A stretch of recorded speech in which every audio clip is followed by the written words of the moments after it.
All right, so hello everyone, let's get started. This is lecture 10. So last lecture, we introduced two new data types. We talked about a data type called a tuple and a data type called a list. So today, we're not going to talk about tuples anymore because they were pretty straightforward. A lot of operations you could do with strings, you could do with tuples. They were immutable objects. That means once you created them in memory, you couldn't do anything to change them. And so they were, I guess, pretty boring, except that you could populate tuples with objects that were of any type. So you could populate a tuple with integers and floats and booleans and other tuples all at the same time. Okay. We introduced lists last time as well as something that was really similar to tuples and strings in terms of manipulations. Lists were also nice because you could populate them, again, with any kind of data objects, just like you could tuples, okay? Today, what we're going to focus on, though, is the idea of mutability when talking about lists, okay, which is something new. We have never talked about this idea before. And so this lecture is going to be pretty heavy on kind of that idea and a little bit heavy on syntax and things like that to kind of remind you of how to manipulate these compound data types. So please, if there's any questions, feel free to stop me, and then I can go over what I just talked about if there was anything confusing. So this slide is basically a copy of the slide we had on lists last lecture.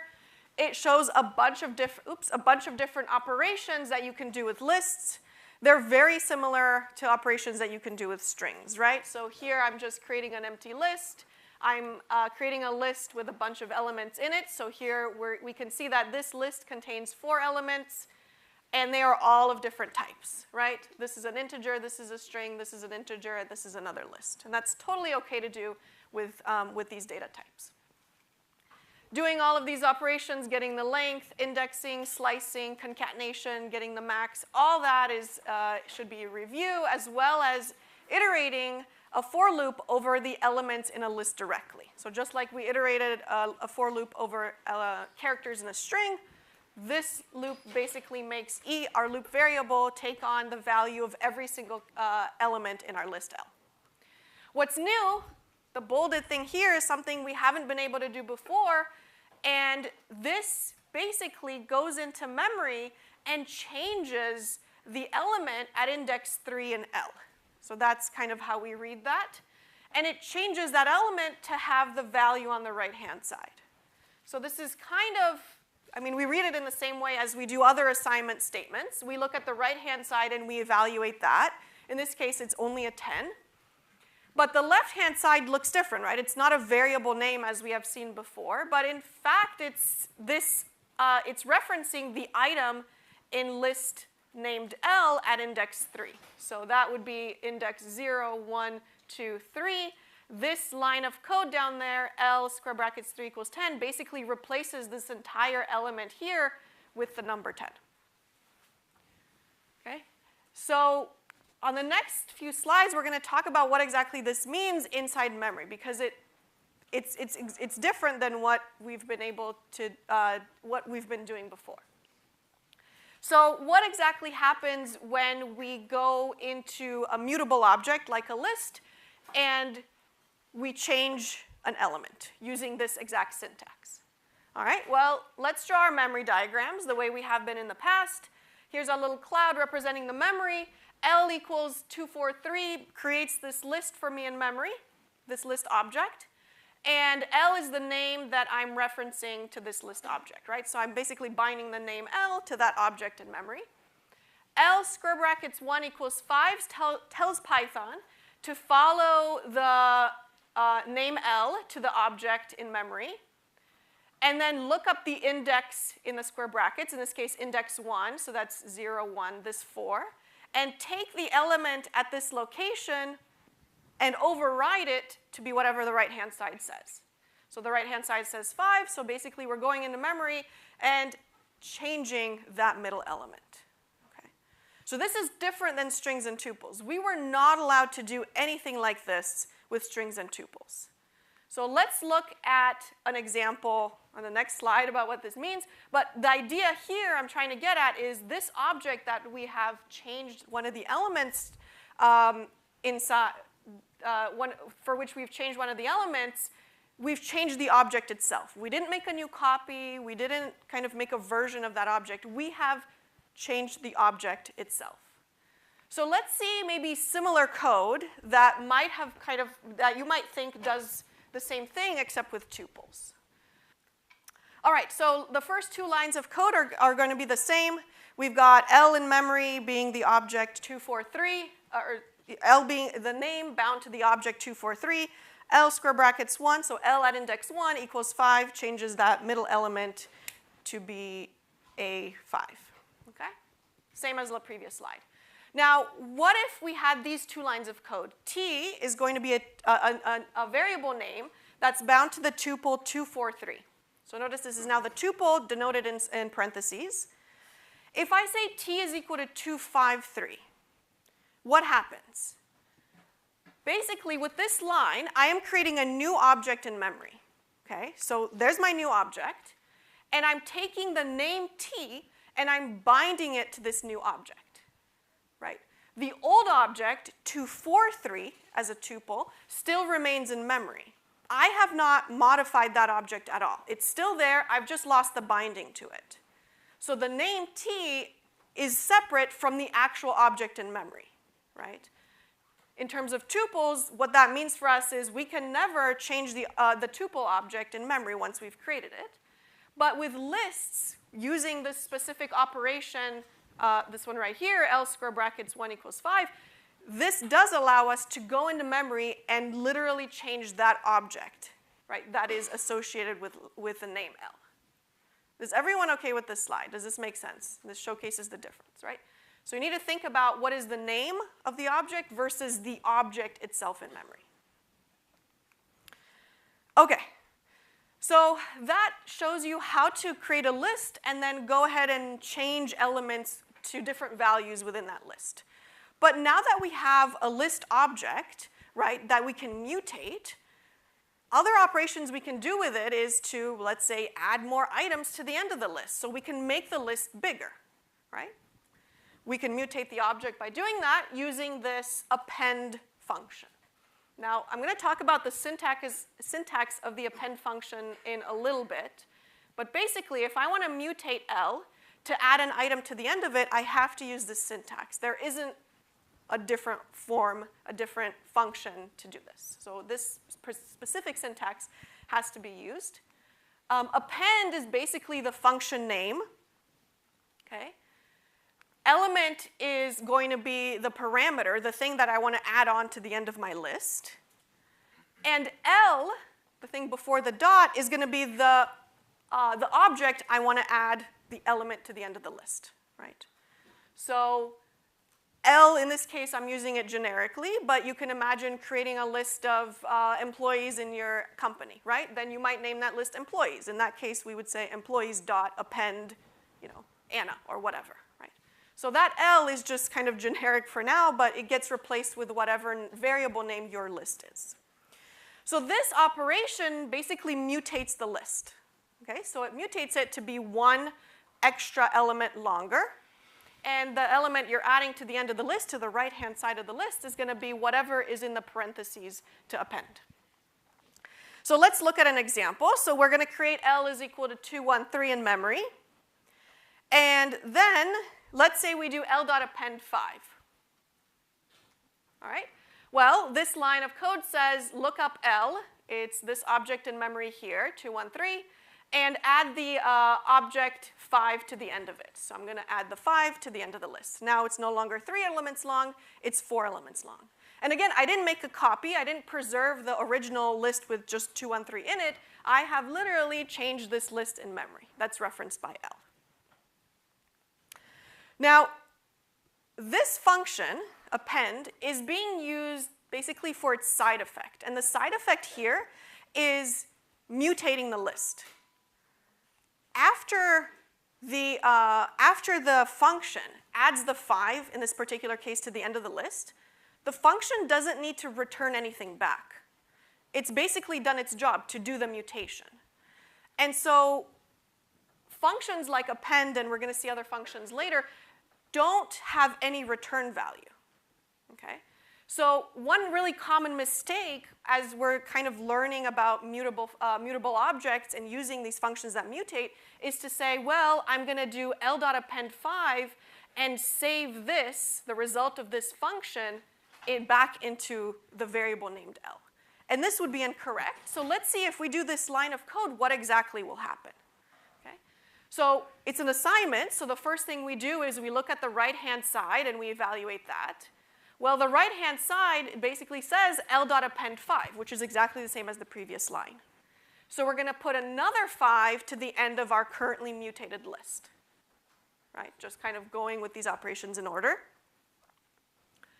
And then I said this function, this append function, has done its job to mutate the list by adding a 5 to the end of it, so it returns nothing. There's nothing of value that it could return because it already did its job of mutation. So it actually returns none. So the assignment, the equal sign, then basically says, take the name L and bind it to the return of this function, L.append5. Well, the return of the function is none, so basically now we're losing the binding from 21355, which was our mutated list, and rebinding it to the return none. Okay, so that is an incorrect way to do the mutation of adding an item to the end of the list. Okay. Everyone okay with that so far? Yes. Okay, excellent. So what should we have done instead?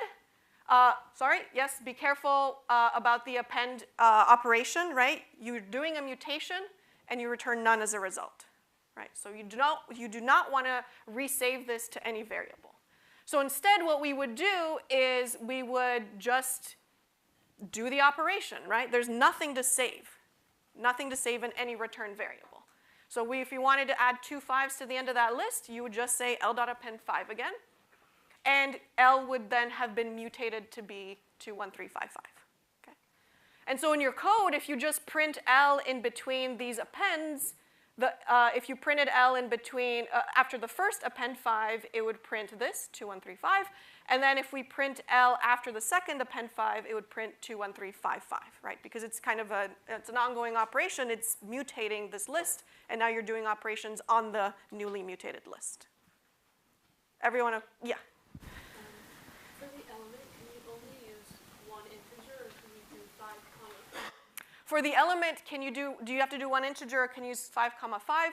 So you can, the append only works with one thing. So if you wanted to append a tuple, you could append one tuple object that has many things in it, but it would just append that one tuple. We're going to see towards the end of this lecture an operation that allows us to extend the list by a bunch of items. Yeah, but there is a way, just not with append. Yeah. Why did the other thing return none again? So the other thing, so this operation always returns none, right? L.append5 or whatever, the append always returns none. But here it's just sitting on a line by itself. We're not saving it back to anything, right? In the previous one, we took the return and saved it back into L. And that's why we lost the binding to the actual list. Right. So what we usually say is that we use append and a bunch of these other mutable functions for their side effects. And the side effect in this case is to mutate the object that I'm calling the append on. Right? In this case, the list named L. Okay. So let's have you think about this problem, and while you do it, and then we can write it on the board together. So as we go through these lines of code one at a time, what will the values of the lists become? Okay, so L1 is the string Ray, L2 is me, L3 is Doe. What is L4 going to be, right? With that line, L4 equals L1 plus L2. Anyone know?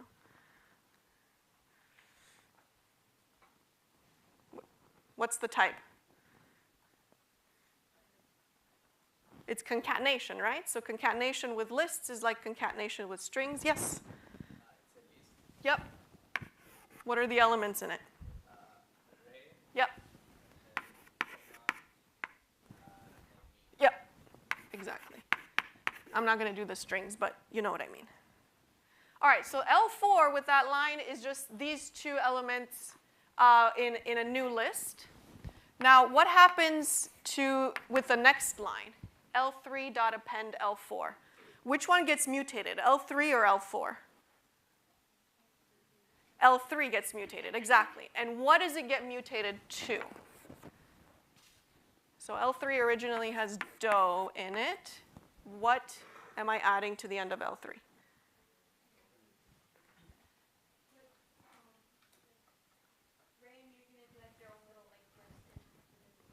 Exactly, yes. I'm adding one item, right? And that it's linked to the question that was here. What am I appending? I'm appending one item. It's whatever L4 is.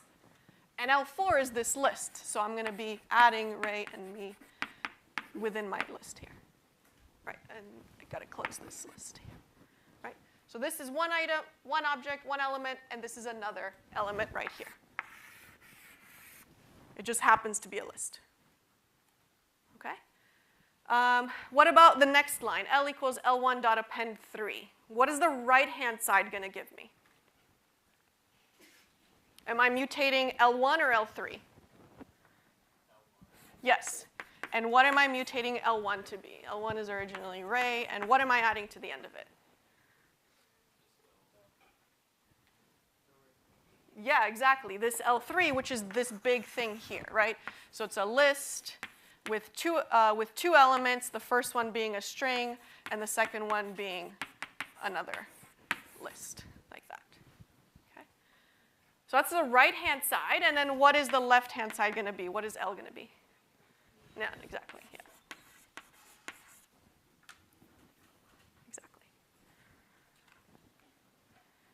Okay, so now that we've introduced mutable objects, we have to be careful about what functions we're using. Some of them mutate the list, right, and don't return anything. Append is one of them, and we're going to see a few more in today's lecture. So these functions are just being used for their side effect, right? They mutate the thing you're calling the function on, and that's it. They don't need to return, they don't return anything, they don't need to return anything. They have done their job purely by the mutation aspect of it. So I want to just quickly make an aside on this dot notation that we've introduced with this append function. Okay? This is something we haven't actually seen before, but it's something that we will learn about in the future when we create our own object types. Right? So right now, we're using object types that somebody else wrote, like a list or a tuple or something like that. But in a future class, we're going to learn how to create our own object types. And when we do, we're going to use this dot notation a lot. But for now, you basically just kind of have to remember which functions use dot notation and which don't. But I'll give you a little bit of intuition for what this dot notation actually means. So everything in Python is an object. And when we have objects in Python, the idea here is that the objects that you have data associated with them. So what makes up the object. And they have certain behaviors, right? So we touched upon this on maybe the first lecture where we said things you can do with integers are different than the things you can do with strings, right? That's pretty clear. And that's different than the things you can do with lists, right? And so the kinds of things that you could do with each one of these object types differs depending on the type. And at its core, really, everything can be written in terms of this dot notation. But some of the more common operations, like getting the length of something or adding two numbers together, are actually, we do them in this shorthand notation, like using the plus operator or using the len. Right? But at their core, really, we can take all of those operations and convert them to a dot notation. We're not doing this today, but that's what we can do. And so when we see this dot notation, the way we usually read it is we say, well, what's to the left of the dot? It's going to be our object, the thing that we want to do an operation on. Right? In this particular case, it's a list named L, right? But it could be a list named employees or words or whatever, book or whatever the list contains, whatever the list name is. The dot then comes for the dot notation, and then the thing on the right-hand side is going to be the operation that you want to perform on the object to the left of the dot, right? So the operation, if you basically cover up L dot, the operation looks just like a function, right? It's append parentheses some parameters. And so the operation is basically just a function that you want to run on an object of type list, this specific object named L. Okay? And you can see it has a name, append, and it has parameters or arguments. In this case, it's the thing you want to add to the end of the list. Okay? So again, unfortunately, at this point in the class, you just have to kind of remember which functions are dot notation and which ones are not. But it will become clear what this dot notation actually means towards the end of the class. Okay, so let's have you work on this little code here. It's going to use append, obviously, and it's going to have you create a list. So the name of the function you should make here is called makeOrderedList, and it takes in one parameter, an integer n. It's positive. And I want you to create for me a list that has all of the integers from 0 all the way up to and including n inside that list in order. Okay? So as an example, down in here, around 34, right? If we call makeOrderedList with 6, it's going to create for us this list inside the function and return this list. All right, so a couple minutes to work on that, and then we can write it together. All right, what's the first thing we should do here? Or how would you approach this problem? Yes? You want to create an empty list? What do you want to name it? You named it list? List is an okay name, but notice list is also the name of the type of the object. So I would refrain from naming things that change color. So we can use L or myList or whatever, something else.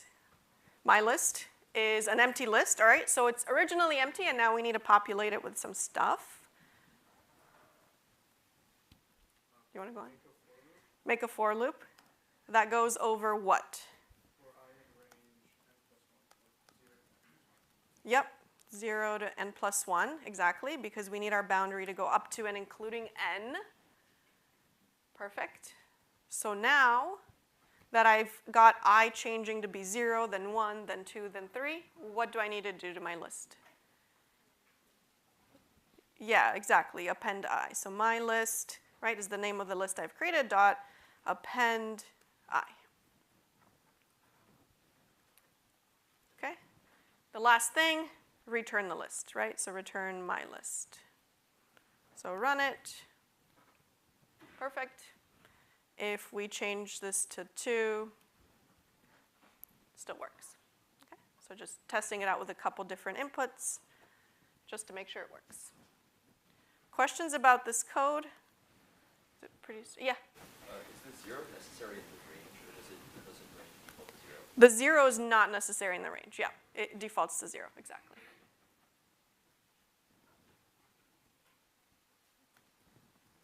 Okay. We're not done yet. You have more writing to do. So let's write a slightly different function now called removeLm. It takes in 2 parameters. The first one is a list, right?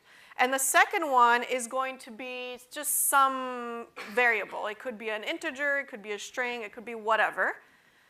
And what the function should do is create a new list, populate it with the same elements of L in the same order, but exclude the ones that are equal to E, okay?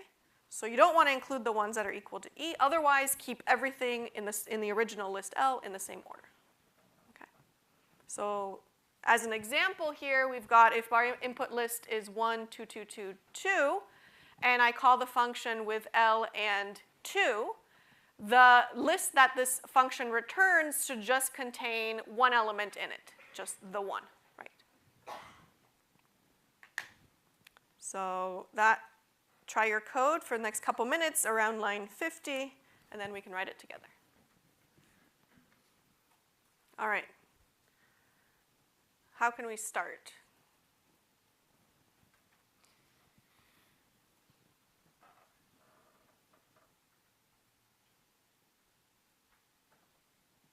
Yes?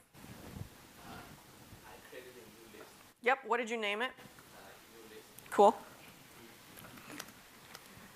What did you make it be equal? Empty list, okay? And then I said for I in L capital.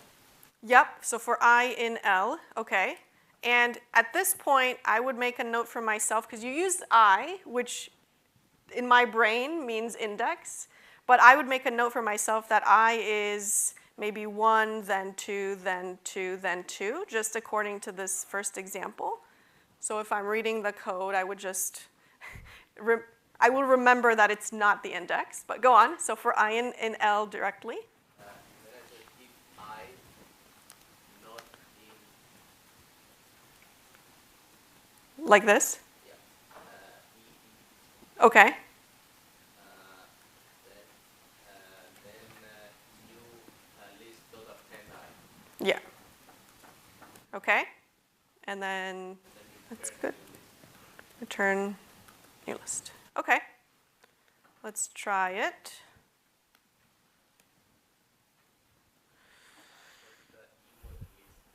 Yeah, so E is not a list. E is going to be an element, right? So that's my bad. I should have put this in here. E is, like, an object or something. It's it could be a list, but then I would be looking for that exact sublist, that exact list as a subelement. So maybe we think of E as an object like 5 or something like that. So that is I not equal to Yeah, not equal to E. Right, so if I'm just looking for that element directly, I want I to be not equal to E, in which case I keep the element in my new list. So if we run that, that gives me 1 according to this. Looks like it's correct. And then we can run it with these other 2 cases. So here I'm removing the element 1, right? So I'm going to keep 222 as my returned list. And here I'm removing 0, which doesn't exist in my list at all, so it should just keep, and it does, my original list unchanged. Any questions about this example? Anyone tried a different way?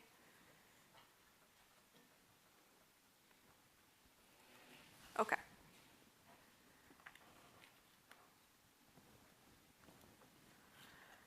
All right, so other useful list operations, we can convert strings to lists and then lists back to strings. Okay, and this is very useful when you're reading in text or something like that to a function. It's going to be useful for problem set 3, so on and so on. So let's first see how we can take a string S and convert it to a list. So if we just cast S to a list, right, the way we used to cast the number 5 to a float, we would just say float parentheses 5. Well, we can take a list and cast it to a list by saying list parentheses S. And if we cast it like this, Python takes every single character in S and makes it be a separate element in a list. So you can see here I've got the string I heart CS and you. It makes for me a list where every single character, including the space, right, and all the special characters, becomes a separate entry in my list.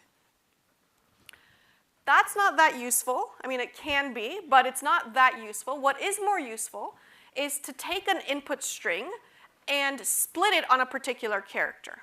So one very common character that we would split on is the space. And if we do something like that, it basically extracts from us, from our string, all of the individual words, right? Which is pretty useful.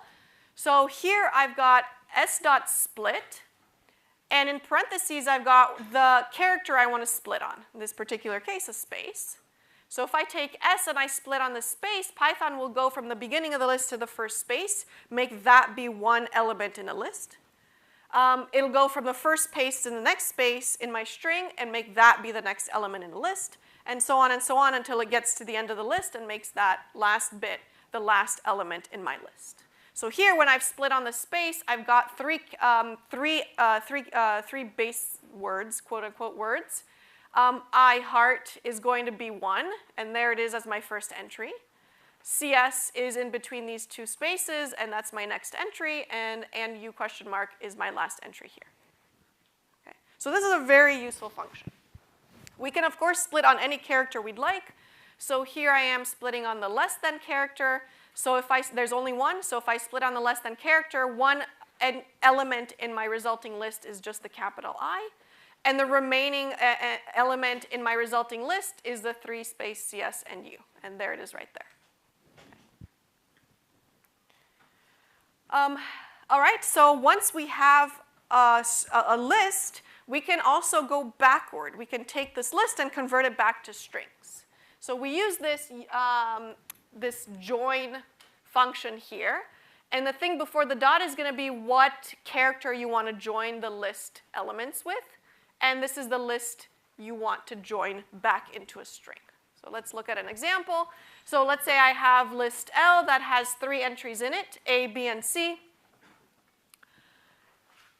If I join on the empty string, so here this is just quote, quote, right beside each other. There's no space or anything in there. That's going to take from me all the elements in the list L and join them together as one. Nothing in between the A, B, and C.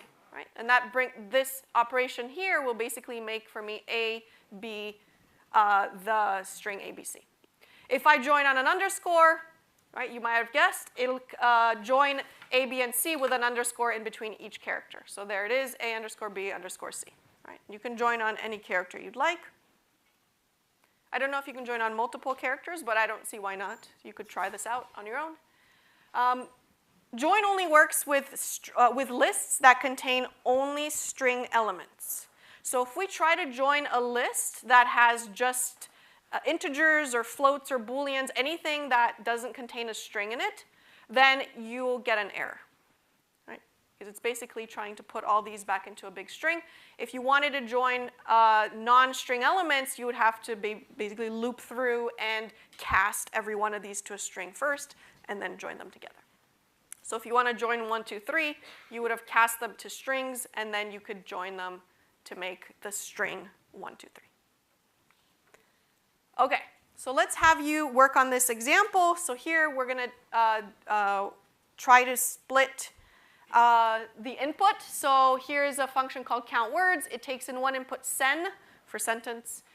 And I wanted to use something that's not S just to make it clear that the thing before the dot isn't always S. It's whatever object you want to split or join or whatever. So this function is going to return how many words are in S, right? Quote unquote words in this case, because I'm just interested in the elements or the characters between spaces and between the start and the end of a word, right? So if it's a number, I still count that as a word. If it's a special character, dot, exclamation point, I would still count that as a word as well. Right. So this should be just a couple lines of code down around 99. Okay, so I'll give you about a minute to work on it, and then we can write it together. Okay. So thoughts on how we can do this?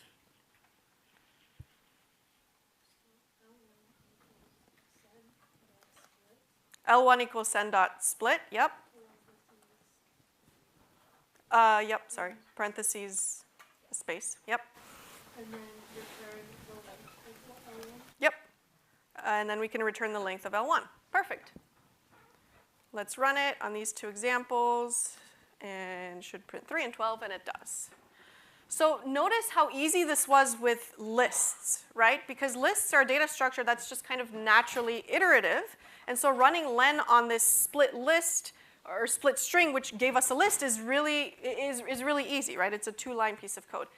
Without lists, you could imagine creating variables that keep track of where you see the first space, right? And then iterating through one character at a time. And if it's a space, keep track of the fact that you saw a space, and then look for the next space, right? And then resetting things every time you see a space. And that would be really, really tedious. It would be a really good quiz 1 question, but not once we've introduced lists, because it becomes really, really easy to do it with lists. Okay. All right. So now that we have lists, we can do other really interesting and useful operations to mutate the list. So we saw the dot notation on a list to do append. So basically to add an item to the end of our list. That was useful. Other things we can do in terms of mutating the list is to sort a list and reverse a list. And these are also very useful operations on lists. So the first two here, sort and reverse, is a notation for how we sort a list and how we reverse a list. Okay?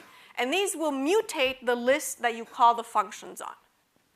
So if I have list 427 here and I call L.sort, and I print L as the next line after this, L will have changed in memory to be 2, 4, and 7, right, in that order. It didn't make a copy for me. It didn't preserve the original order. It changed that list to be now in sorted order. Reverse, similarly, so if we do L.reverse on 427, it will reverse all the elements. So the one at the end becomes at the beginning, the one second last is the second one, third last is the third element in the list, and so on. Okay. And again, this mutates my list. So I would have lost my original order with this command, L.reverse, and with L.sort, of course. Now, there are many situations where you want to preserve the original order, like I don't know, maybe like the order that people joined a company or the order that people joined a grocery queue. I don't know, things like that, right? You might want to preserve that original order, but you might also get maybe the sorted names of people for a function that does something with those sorted names. In that case, you don't want to call sort on your original list because you would lose the original order. You could, of course, make a copy, or you could call this sorted function, and the sorted function is going to keep my original list L intact in the same order that I had created it in, but it would return for me, so this function will actually make a copy and return for me the sorted version of L, okay? And L remains unchanged. So this function does not do any mutation. We have to take the return and save it into a new variable. In this case, I called it L new. So might be a little bit sort of hard to keep straight in your mind, sort of whether to use sort or sorted. You could, of course, always try it in the console, right, to see which one does what. The way I sort of remember and think about it is the sort, to me, feels like a command. It's like, sort this list, right? Mutate this list and sort it. Whereas sorted is more of a request like, can you please get me the sorted version of L, right? And so that's kind of how I keep things in my mind as to whether I'm calling sort to do the mutation or asking to get the sorted version of the list. Yes? What is it sorting by? It is sorting it by whatever the built-in sort is for those particular object types. So in the case of integers, it's just increasing order. In the case of strings, it'll be alphabetical. You can choose different sorting functions, but we don't get into that. Yeah? Do they all have to be the same object type? That's a good question. I think they do in order for it to work. So we can try like L equals 1, and then we can give it a tuple or something. And then we can ask sort L. Yeah, so in this case, it doesn't know how to resolve, right? It's trying to do behind the scenes less than to figure out which one's bigger than which. And in this case, it doesn't know how to resolve, how do you choose whether the tuple's bigger than an integer, yeah. But you can imagine, again, as I mentioned, this is not something we do, but you could write your own sorting function where depending on the type, you would, decide which one is bigger. So, yes, question? You just wrote like that, like L.sort with empty parentheses, because it's... Yeah. I didn't write that. So you would just do L.sort without parentheses, but L has to be a list that contains things that can be sorted, right? So all integers, all strings, or something like that. So let's look at the memory diagram for how this would look, just to kind of bring the point home about objects that are being mutated. So our original L is 9603. So in memory, I've got the name L bound to 9603. Again, let's do an append just for fun. L.append 5 is going to add a 5 to the end of that list, and append, sort, and reverse will all be used for a side effect, right? That means they're going to be mutating the object, whereas sorted will not do a mutation. So let's do an append to the end. That's going to put a 5 at the end of the list, something we already know how it works. Now let's do A equals sorted L. So again, it's an equality, right? So the thing on the right-hand side is going to be the function that returns for me the sorted version of L. So it's going to create a new object. However it does the sort, it's going to create for me a new list that contains that sorted order. The original L, notice in memory, remains unchanged. So if I want to reference L in my program from here on out, it will use this unchanged L. So now the return of sorted is this list, and I bind it to A. Okay, so name A now points to the sorted list version. All right, now what if I do this line here, B equals L dot sort? Again, let's look at the right-hand side. L dot sort is going to mutate L. So this function itself will go and change L to be to L's object, the object that L points to be the sorted list. But it's not done. This function is being used for a side effect, so what is the return from it? None, right? It's like the append. So this example here will make B point to the return of that function, which is just none. Right. Now, please don't ever do this. All you would have to do to sort L is to just, on a line by itself, say L dot sort. I just did this to kind of show you, again, that if you do L equals L dot sort, bad things will happen. You're going to reassign L to be none. In this case, I saved it under a different variable, but it's an easy mistake to make. Okay, and then what about the last one here, L dot reverse? Again, I'm going to go and grab the object pointed to by L, and I'm going to reverse all the elements. So here, doing L dot sort and then L dot reverse right afterward makes my list be in reverse sorted order, so biggest number to smallest number. So with that command there, I've got 96530 instead of 03569. Okay. And again, sort and reverse changed my list L directly. So I've lost that initial order of 9603 that I had up here. Okay. One last point I want to make. I know we've usually seen functions that take in parameters, right? Sort and reverse are still functions. And they just happen to not need any parameters, right? You call them on the object L using this dot notation. So in effect, it does have sort of a quote-unquote parameter, the thing before the dot, but it doesn't take anything else in their own respective parentheses, right? But they do still need the parentheses there because they are functions, right? They are operations that will do something for us. Okay, questions about this? Is it okay? Okay, very good, because now you get a chance to try it out.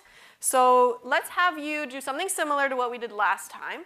Take in a parameter sen, which is a string representing a sentence. I want you to figure out all the words, quote unquote, in the same manner that we did before in the previous example, but now return for me a list with these words in sorted order. Okay. So if the input was look at this photograph as my sentence, then I would return a list which has at, look, photograph, and this as my my 4 elements in that order. So here, start writing it down on line 134. Okay. What is the solution? What do you have so far?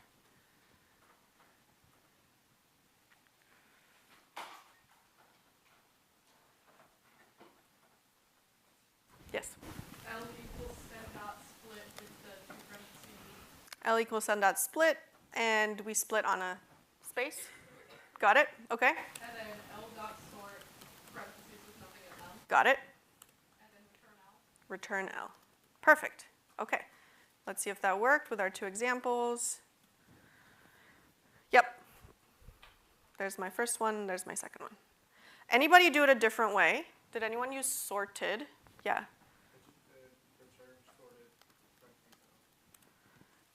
Return sorted parentheses L. Yeah.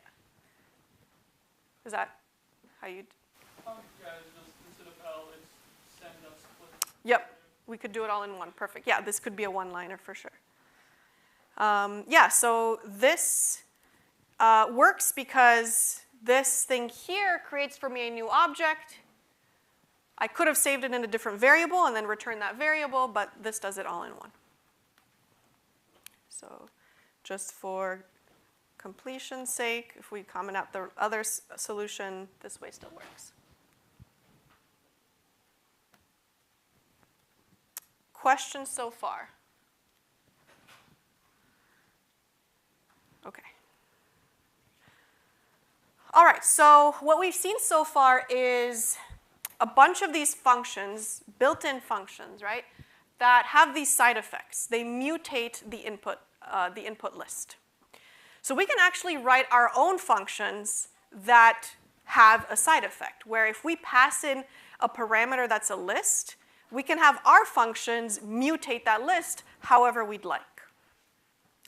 So let's go through this example. Let's say we were given the task of writing a function that takes in an input list L and mutates the list L such that each element in L is changed to be the element's square, right? So 2, 3, and 4 as an input list becomes 4, 9, 16.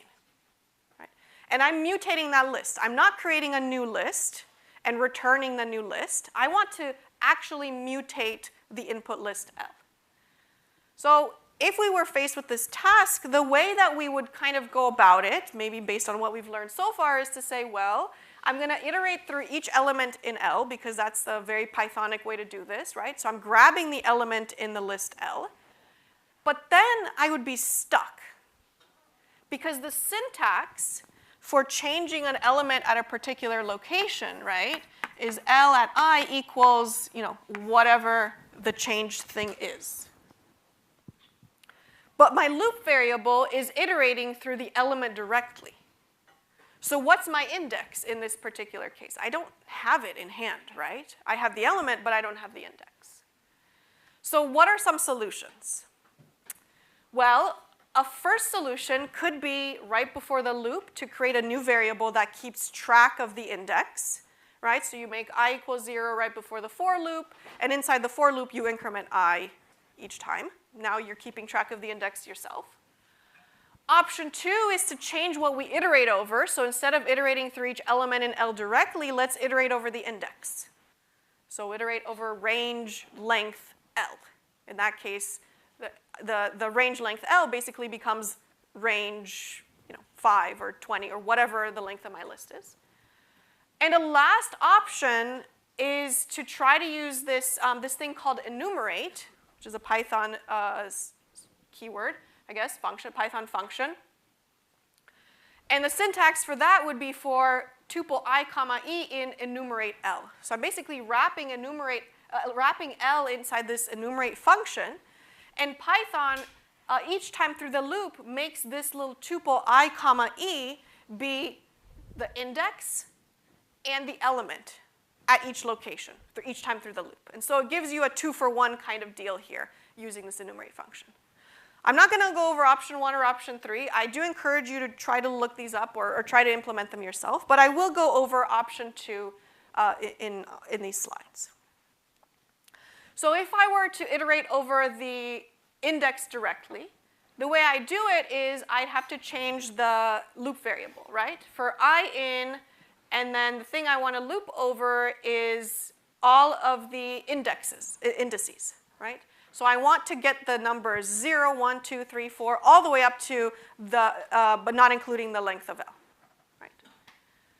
So once I have this index in hand, I can do something like this very easily, right? Because this I here is going to be my index, right? And the thing on the right-hand side is just going to be a matter of grabbing the element at that index and squaring it, okay? So here, L square brackets I on the right-hand side grabs for me the element at index I. So what's the value of that element at that particular location? 20, 3, whatever. Square it, so star star 2 squares it.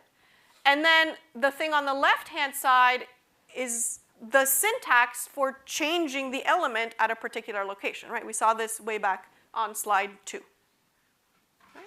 So with this line of code, Python goes through each element in the list and squares it and saves it back into that same list. No new list is created. It's mutating the original list. Right? No return. Nothing to return. This function will return none because it does its job of doing the mutation. So if we go through an example, suppose that L is 2, 3, 4, what is this loop going to do? So I, the first time through the loop, will be 0.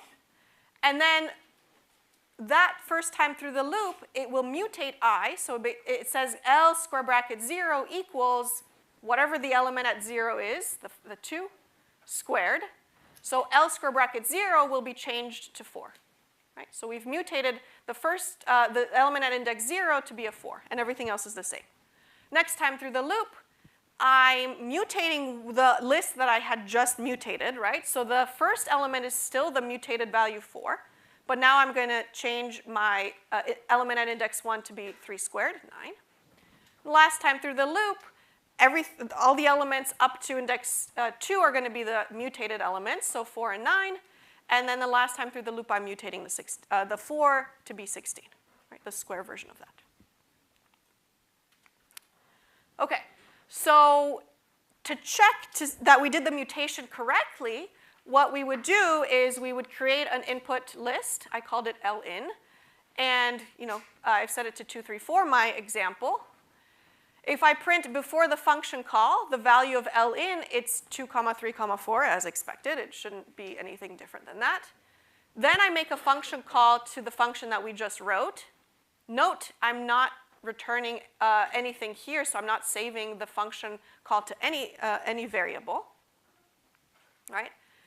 If I print LIN after the function call, it will print the mutated list. So this LIN here and here and here is the same object. Right? Nothing was returned. This function here has nothing to assign its return to. If we assigned it to something, that variable would be none. Just like the append, just like the sort, just like the reverse. Okay. All right, so when you're writing, oh yeah, question. So you created a function where you don't have a return, and it doesn't say none. We created a function, it doesn't have a return. It doesn't say none because we didn't save the function call to any variable, right? If we said like A equals this function call, if we print A, it would show none. Yeah. Okay, so when we're writing functions that mutate input lists, the two likely things you're going to have to do, and it depends on what your function's actually doing, but most likely you're going to have to iterate over the length of the list. So for I in range length L to grab the index as well as the element, to be able to grab the index as well as the element. And these functions, I mean, they could do other stuff, but if you're using them for mutation and things like that, they're going to return none. So when you make function calls to them, those function calls will likely just be on a line without saving the return to any variable. Okay, so we've talked about mutable objects. They're very, very useful. Places where they're useful, or the reason that they're useful is because they allow you to have basically large databases of objects, like employees in a company, list of all the students at MIT, things like that. And if you want to make a change to something about that list, like a student changes their name or their address or something like that, with tuples, you'd have to make a new copy of that entire list. So it could be very space inefficient because every time a student changes their address or their name or something about themselves or their grades or something like that, you're making a new copy of this potentially thousands long data structure. Lists don't have that issue. With lists, you're just mutating the object in place, and you're done. No extra copies are being made, so it's a very efficient data structure. But with lists come some unexpected challenges, and we're going to go through 3 tricky examples today. In next lecture, we're going to see tricky example number 4. And these 3 tricky examples involve looping over the list in one way or another, over the range of the length of the list or through the list directly. So let's look at the first example. In this code down here, we're going to loop over the range of the length of the L. Okay? And then what we're going to do is append the loop variable I to the end of my list. Now, what does range length L do? So remember, the thing that our for loop iterates over is a sequence of values. Now, range some number creates for us a tuple-like object. Not a tuple specifically, but you can think of it like a tuple. So range 4, the length of this particular list, would create for us in memory something like a tuple, the sequence 0, 1, 2, 3. Right? And this is the sequence that the loop variable I will go over. First it'll be 0, then it'll be 1, then it'll be 2, then it'll be 3. So when we iterate through this sequence, Python says, okay, the first time I see this, I encounter this for loop, I'm going to save this sequence I need to iterate over as an object in memory. And then I'm going to have my loop variable iterate over each one of these elements. The thing I'm doing is appending I to the end of a list. So the first time through the list, I'm going to append a 0 to the end, so the 0 being this loop variable here. Next time through the list, I'm appending the 1 to the list I just mutated. Next time, I'm appending the 2 to the list I just mutated. And last time through the list, I'm appending the 3 to the list I just mutated. And we finish. We've gone through 4 times. We've appended 4 items to the end of the list, 0, 1, 2, and 3, right? The elements of my sequence that I'm iterating over. Let's look at the memory diagram. So originally L is 1, 2, 3, 4. What exactly happens when we first encounter range length L? That gets put as a variable, this tuple-like thing. I made it be a tuple, but it's not exactly a tuple, in memory. And this I will iterate through each one of these values in my sequence, right? This is the sequence of values that I'm going to iterate over. So the first time through the loop, Python has I pointing to 0 here. And so what's it doing inside the loop? It's going to append the 0 to the end of L, right? Next time through then it's going to print L, sorry. And then next time through the loop variable increments by 1, right? So we've already looked at the 0, now we're going to do the 1. So the loop variable I is now 1, so we're going to append the loop variable 1 to the end of L, print L. Loop variable becomes 2, append the loop variable to the end of L, so now it has a 2, print L, and then the last time we append the loop variable 3 to the end of the list L, and print L. Pretty straightforward. The code terminates because we've created this original tuple-like object here, which tells Python what values you need to iterate over. This is your sequence of values to go through. Okay? So that's basically what I said.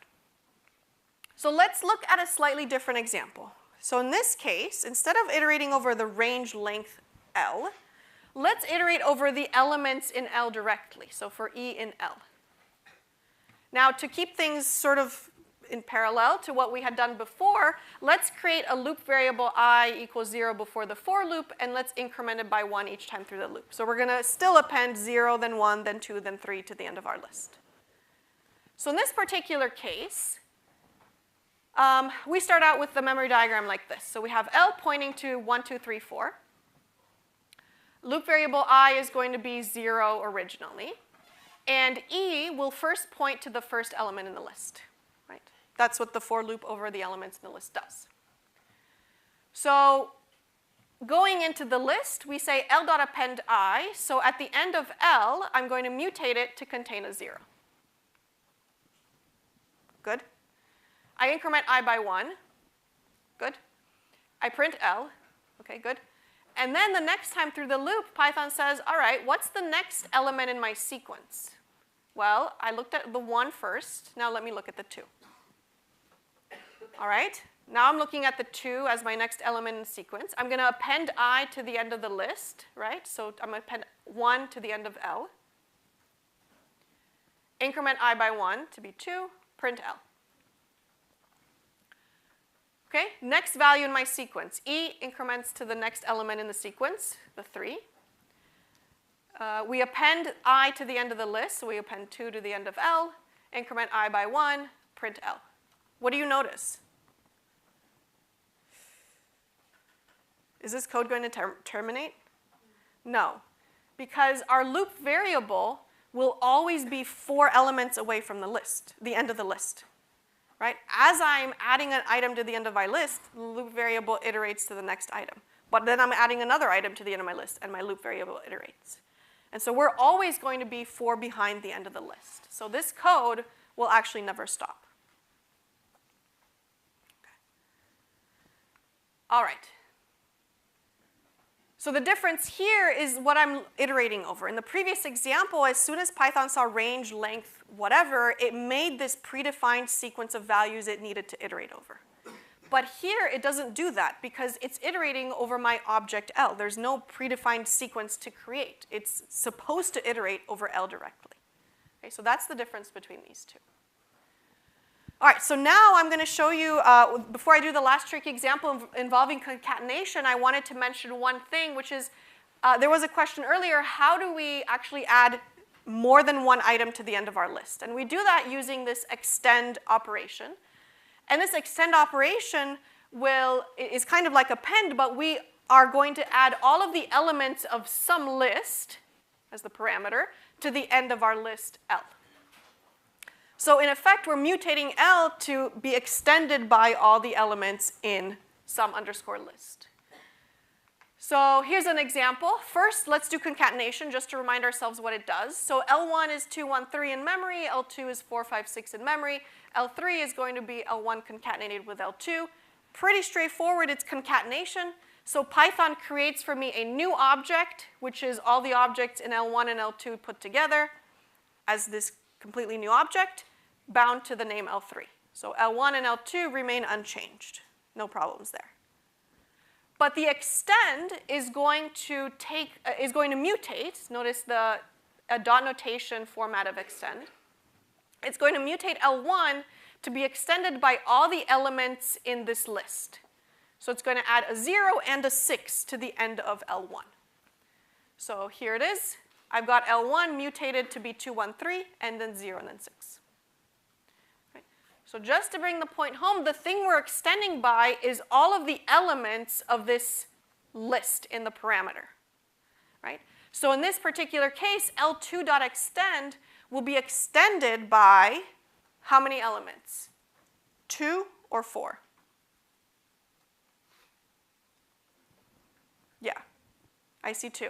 Exactly. It'll be extended by 2 elements. At the top level, right, this list has 2 elements in it. A list and then another list. So this command here will extend L2 by these 2 elements specifically. 1, 2 as a list and 3, 4 as a list, right? But these are individual objects. They're single objects that are lists. They happen to have a bunch of elements as part of the list, but they are 2 objects. Yeah? When we extended L1, we're extending it by our list element 0, 6. How come in the diagram there's no more, kind of just got rid of those brackets? When we extend it by 0, 6, there's no brackets because we're extending it by the elements of this top level list. So it's 2 integers. Right? And here, we're extending it by the elements of this top-level list, so in the sense that the outermost parentheses, which are actually, they are lists. Right? So in this, yeah.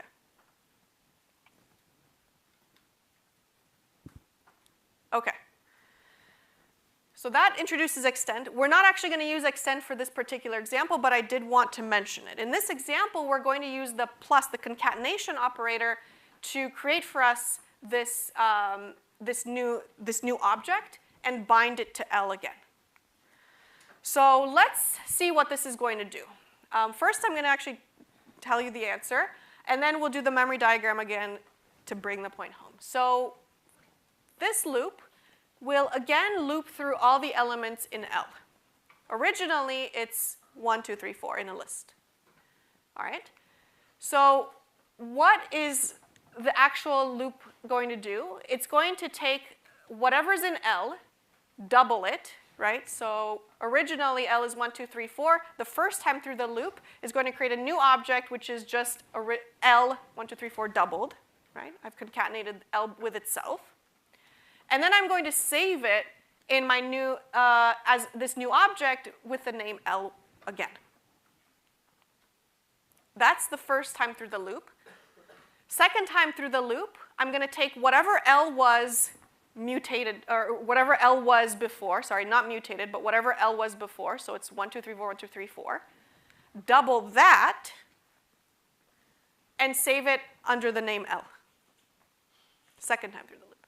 Now, third time through the loop, I'm going to take whatever L is right now, so these two rows of 1, 2, 3, 4, 1, 2, 3, 4, double that, and save it under the name L. And then the last time through the loop, I'm going to take whatever L was before, so these 4 rows of 1, 2, 3, 4, 1, 2, 3, 4, double those, and save that as the new L. And that's it. This code does not go to infinity. Now let's see why exactly that is. So this will help. Originally, I've got L is 1, 2, 3, 4, right? So that's straightforward. My loop variable E goes through each element in this object, right? So first, it's going to point to the 1. So far, the same. L equals L plus L. Let's look at the right-hand side first, okay? This creates for me a new object, right? Remember, concatenation creates for me a new object. It doesn't mutate anything. So in memory, I'm going to get 1, 2, 3, 4, 1, 2, 3, 4. Right? I've doubled L, L with itself. What is L equals going to do? Do you remember? We did a slide like this, very similar to this. It's like when we reassigned the tuple. The L equals will actually take the binding from my original object and put it on the new object that I had just created. Right? Exactly that memory diagram with the tuple, right? I happen to have the same name, but it's pointing to a new object. Same here. I happen to have the same name, L, but it's now pointing to this new object. The old object, this thing that I'm iterating over, I've lost the binding to it. And really, the only way I can even reference that old object is through this E, because that E is still going to go through this old object's elements. So that's the first time. Yes, question. Yeah, why does E not get rebalanced? Because you defined it before you changed L? Yes, you defined E to be the object in memory, not the name L. So E is bound to the object in memory that's this thing here. That's why it was so important to kind of separate ourselves from the object in memory versus the name we give an object. Because that name can change to anything, to a bunch of other stuff. But the object itself remains in memory. So then this becomes pretty straightforward if you understand that piece, right?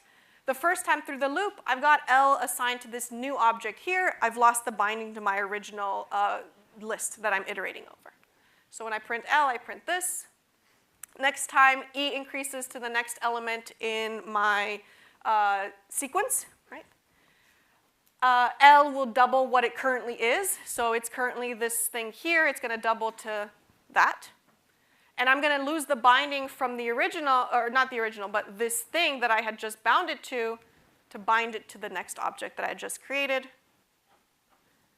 And then that's the second time through the loop. It looks like this. Third time through the loop, E increments by 1, right, to the next value in my sequence. I'm going to take L plus L, so double that previous data object, take the binding from that previous object to the new one, increment E by 1 more, right? And this will be the last time E is going to change, because after this, E will have gone through all the elements in its sequence. It's gone through the end of that list. Right? So the last time through the loop, I've doubled that L, and I've lost the binding from the previous one, made it to the new one, and then that's it. It's done. Questions? Is it straightforward? Does the picture help? All that? Okay. Okay. one more thing I want to mention, and this is kind of a preview of what we're going to do next time. One very useful operation that you might want to do is to take a list and remove all of its elements, but not, yeah, go ahead. Sorry, Yeah. why does E, like, because usually it like stops before the last one. Oh, here it's, that's in range. So here it's just iterating through all the elements in the sequence, right? Going to every one of them. So one useful operation we might want to do is to remove all the elements in a list, but not, but by mutating the list. So we want to keep our original list object, we just want to basically clear it out of all of its elements. And so the command for that has a pretty nice name. It's called clear. So if you want to take a list L and clear it, so to remove all the elements inside it, you say L.clear. Okay? And that mutates my original list L to be empty.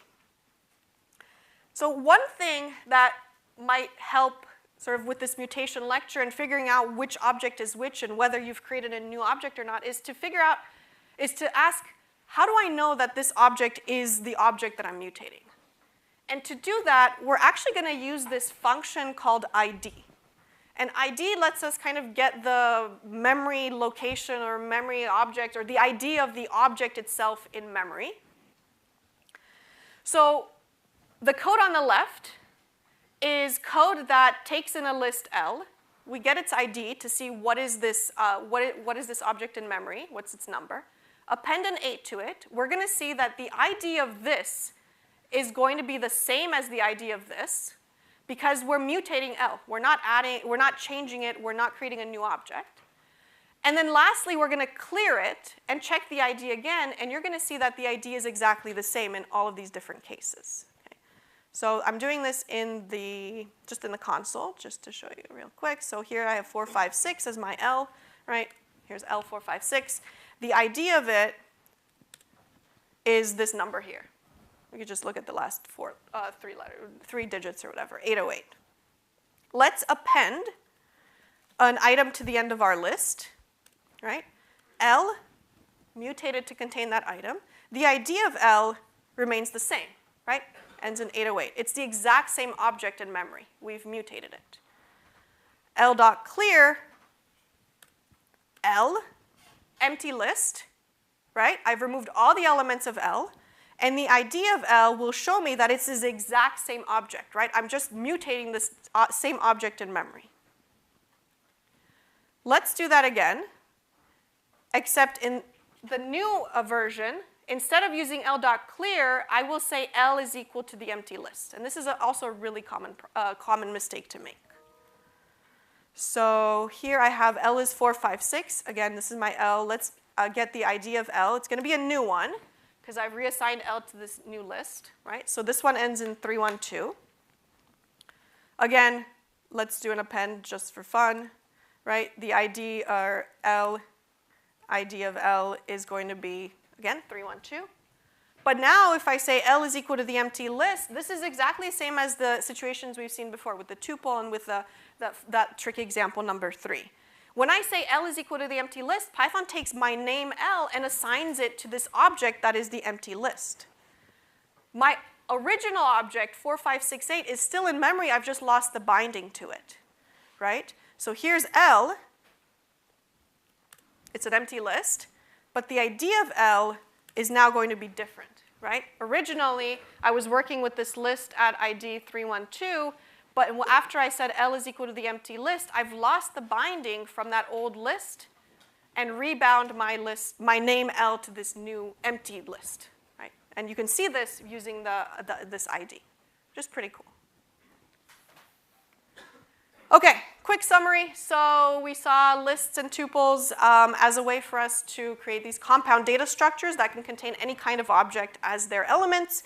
Tuples are immutable, so for things like things that don't change, they're very useful, like country, latitude, longitude. Those things won't change. Or the word that appears on a page number and a line number, something like that. Lists are mutable objects, so you use them in situations where you need that dynamic aspect, right? So if you want to maintain a list of employees, you want to maintain a list of students, a list of grocery items or things in your fridge, right? Those are really good situations where you'd want to list because things are constantly changing. You don't want to make copies of everything all the time because it becomes very inefficient to do so, okay? So next lecture, we will continue with tricky examples. And we'll also have a quiz, right? Remember, quizzes are now on Monday.